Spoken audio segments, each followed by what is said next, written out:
Your English is good. It is better than our translator.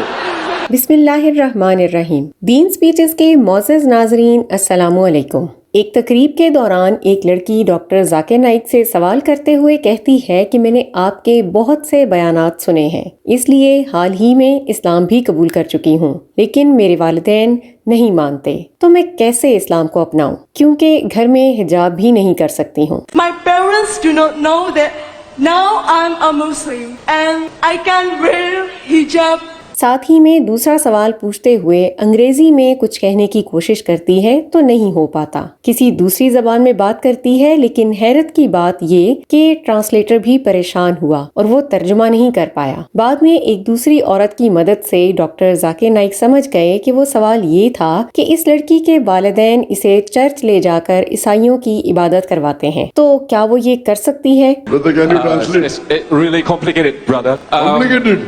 Doctor Zakir Naik ने पहले सवाल का जवाब देते हुए कहा कि आपके घर में वालिदैन के सामने हिजाब करने की ज़रूरत नहीं है, और अगर आप नमाज पढ़ना चाहती हैं तो घर में किसी कोने में एक जगह पाबंद कर लीजिए और नमाज पढ़ने की कोशिश करें, लेकिन कोशिश करें कि 5 वक्त की नमाज जरूर पढ़ें। दूसरे सवाल का जवाब देते हुए डॉक्टर जाकिर नाइक कहते हैं कि चर्च जाने से परहेज किया करें, लेकिन फिर भी अगर आपको जबरदस्ती जाना पड़े तो कोशिश करें कि शिर्क ना करें, वहाँ पर अल्लाह ताला की ही इबादत करने की कोशिश करें। Going to church per se is not haram. I go to church many times, but I go to debate. इसके बाद डॉक्टर जाकिर नाइक ने कहा कि बाइबल में लिखा है कि जो भी सही ईसाई हो उस पे जहर का असर नहीं होगा, लेकिन मैं इन्हें कहता हूँ कि क्यों ना आपको जहर देता हूँ, पता चलेगा कि आप पे जहर असर करता है या नहीं। इसके बाद डॉक्टर जाकिर नाइक ने डॉक्टर विलियम कैम्बल की मिसाल दी कि मैंने इन्हें एक चैलेंज दिया जो कि वो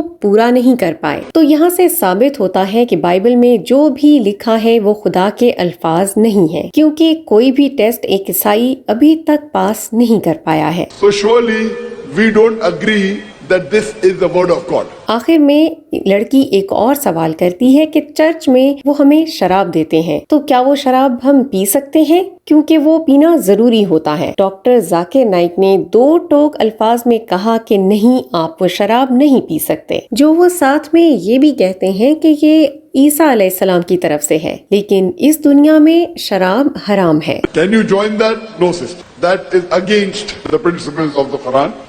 जब आजान सुनाई देती है ना, वो 5 मिनट जो होते हैं मुझे बड़े अच्छे लगते हैं। नाजरीन, डॉक्टर जाकिर नाइक ने इस वीडियो में अजान के मुतालिक इंतहाई तफसीलन बात की है। इसके साथ साथ समझाने की कोशिश भी की है कि गैर मुस्लिम समझ जाएं कि अजान क्यों दी जाती है, इसका क्या मतलब है और लाउड स्पीकर में अजान देना क्यों जरूरी है। तो डॉक्टर जाकिर नाइक कहते हैं कि गैर मुस्लिम ये सवाल करते हैं कि पहले जमानों में घड़ियां नहीं हुआ करती थीं, तो चलो तेज आवाज में अजान देना मुनासिब था, और चूंकि अजान का मकसद लोगों को नमाज की तरफ बुलाना है, तो आज के जमाने में टाइम का पता चल जाता है, तो स्पीकर पर अजान देना क्यों जरूरी है और क्यों दी जाती है। One thing is to tell everyone it is time.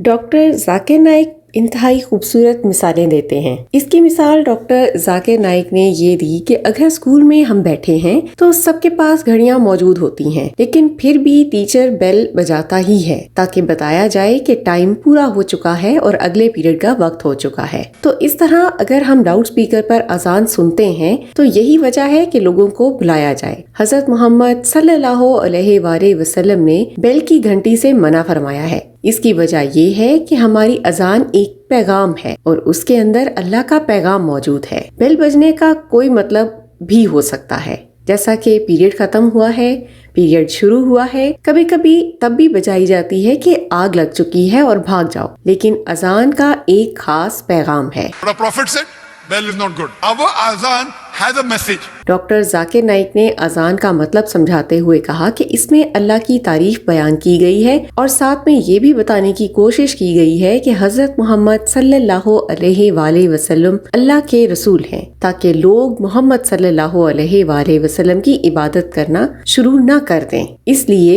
ये याद दहानी भी अजान में मौजूद है। इसके बाद अजान में ये बताया जाता है कि कामयाबी की तरफ आओ, नमाज की तरफ आओ। यही वजह है कि अजान दी जाती है कि नमाज का वक्त हो चुका है, और साथ ही साथ ये भी पैगाम दिया जाता है कि अल्लाह एक है اور محمد صلی اللہ علیہ وآلہ وسلم اللہ کے رسول ہیں۔ There's no God but Allah, and Prophet Muhammad is giving you a message that your messenger is only Prophet Muhammad. You don't have to worship him. Doctor Zakir Naik کہتے ہیں کہ اذان کی خوبصورتی یہی ہے کہ دنیا بھر میں عربی زبان میں دی جاتی ہے۔ اگر کسی اور زبان میں الگ الگ علاقوں میں دی جاتی تو لوگ اذان کا مطلب نہ سمجھ پاتے۔ اس کی خوبصورتی یہی ہے کہ اگر کوئی مسلمان عربی جانتا ہو یا نہیں، لیکن کم سے کم وہ اذان کا مطلب ضرور سمجھ پاتا ہے۔ صبح کی اذان میں اگر سنا جائے تو ساتھ میں یہ بھی بولا جاتا ہے کہ نماز نیند سے بہتر ہے۔ اگر اذان کی جگہ کوئی اور آواز ہوتی تو ہم کہتے کہ 10 منٹ اور سو لیتے ہیں پھر اٹھ جائیں گے، لیکن نہیں، جب ہم یہ سنیں گے کہ نماز نیند سے بہتر ہے تو ہم ضرور اٹھ جاتے ہیں۔ In the morning salah, another reminder. It says, as-salatu khairun min an-nawm. اذان میں جب دعا دی جاتی ہے تو ہم باجماعت نماز کے لیے پہنچ جاتے ہیں، اور باجماعت نماز ادا کرنا انفرادی نماز ادا کرنے سے زیادہ بہتر ہے، یہ 27 گنا زیادہ بہتر ہے۔ تو اذان ہمیں جماعت کے ساتھ نماز پڑھنے کی تلقین بھی کرتی ہے۔ آخر میں ڈاکٹر ذاکر نائک نے یہ بھی بتایا کہ نماز کا وقت تبدیل ہوتا رہتا ہے، تو اذان سے ہمیں یہ بھی پتہ چل جاتا ہے کہ آج سے کس ٹائم نماز ادا کرنی ہے، تو ہم اس حساب سے وضو کر کے باجماعت نماز ادا کرنے کے لیے پہنچ جاتے ہیں۔ And many of people don't know what is the time for. It keeps on changing, you know. امید ہے ڈاکٹر ذاکر نائک کے ان جوابات سے آپ ضرور مطمئن ہوئے ہوں گے۔ اسی طرح کی ایمان افروز ویڈیوز کے لیے آپ ہمارا چینل دین سپیچز سبسکرائب کیجئے۔ ہم ملتے ہیں آپ سے اگلے ویڈیو میں، اپنا خیال رکھیے، اللہ حافظ۔